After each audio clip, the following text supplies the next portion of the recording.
যুক্তরাষ্ট্রের সর্বোচ্চ পারিশ্রমিক পাওয়া শীর্ষ ২০টি পেশার মধ্যে ১৯টি ডাক্তারদের দখলে।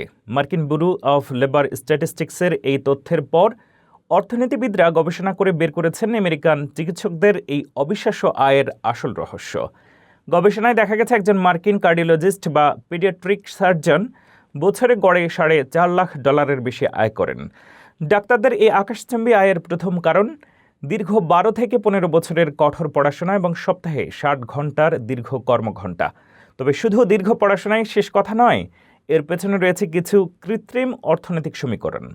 অর্থনীতিবিদদের মতে যুক্তরাষ্ট্রের মেডিকেল কলেজ এবং হাসপাতালগুলোতে সিটের সংখ্যা কঠোরভাবে নিয়ন্ত্রণ করা হয়। ফলে অন্যান্য উন্নত দেশের তুলনায় আমেরিকায় প্রতি হাজারে ডাক্তারের সংখ্যা অনেক কম। বাজারে এই কৃত্রিম ঘাটতি চিকিৎসকদের পারিশ্রমিক বাড়িয়ে দেয়। এছাড়া মার্কিন সরকারের স্বাস্থ্য বীমা নীতি বা মেডিকেয়ারের উচ্চ মূল্য নির্ধারণও ডাক্তারদের পকেট ভারী করতে বড় ভূমিকা রাখছে।